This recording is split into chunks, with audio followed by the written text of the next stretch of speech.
Okay, so these championships are obviously, they're nowhere near over yet. There's still a lot to play for and they want to go for that 5th place finish. But in terms of Olympic selection, has everybody done what they needed to do? Has anybody stood out? Has anybody started to look like maybe they're under a bit of pressure for that ticket to Tokyo? Yeah, I think it's very difficult. You would try as a player to go into this tournament not thinking about the Olympic selection, but then again, it's very difficult not to think about it.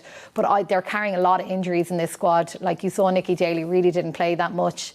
Megan Fraser, I don't think is 100% fully fit. So she's trying to play herself into the selection. Michelle Carey, you saw, went up front. She would be out of position there. So there's a lot to play for, but I really think now their main focus will be on getting 5th, getting qualification for the World Cup, and then regrouping back in Dublin before the selection's announced to go to Tokyo. So I don't think it will be in the back of your mind as a player, but I think now they really, with the 2 games coming up, they'll have to really focus on that and not worry too much about the Olympic selection. Yeah, the players won't be worrying about it, but Sean Dancer has to start worrying about it at some point, and he has to cut too. I mean, there are 18 players in Amsterdam, 2 of them are reserves, but there are only 16 places on the plane to Tokyo, so these things surely have to come up in his head.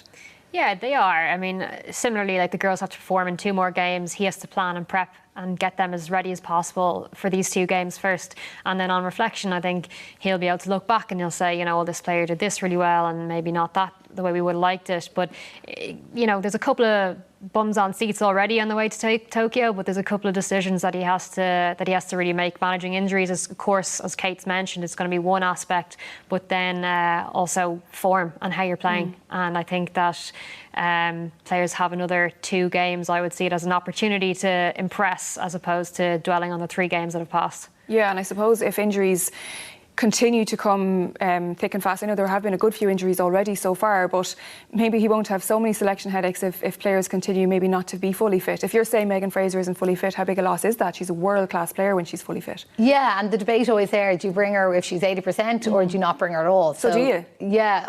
What would you do? If it was me, I would, but I've played with her and I think she is world-class.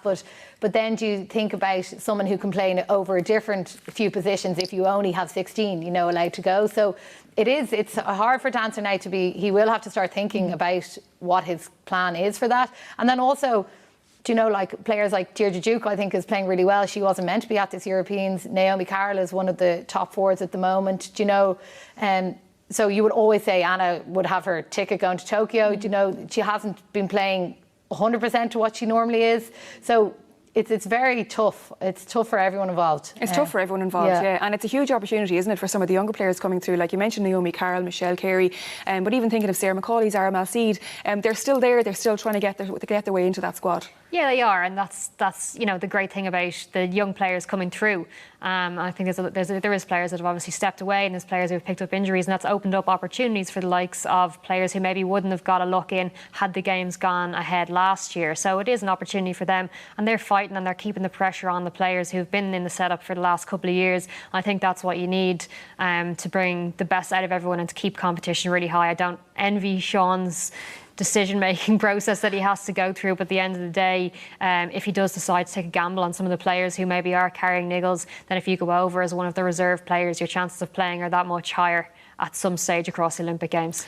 OK, let's, before we go then, just talk about the weekend very briefly. They have classification matches at the weekend. Kate, I presume they're going out now with the mentality is really just win both and finish 5th. Yeah, they have to be looking to win both games. Unfortunately, the teams that they're likely to play, like Italy, aren't a bad side. Do you know, they'd be looking to get the win, obviously, on that one. And then any of the teams that might end up in this pool are excellent teams. So it's going to be tough. It's not going to be just go into the Pool C and it's going to be a walkover. So they're really going to have to go home and analyse the other group and see what they've been doing and just really focus.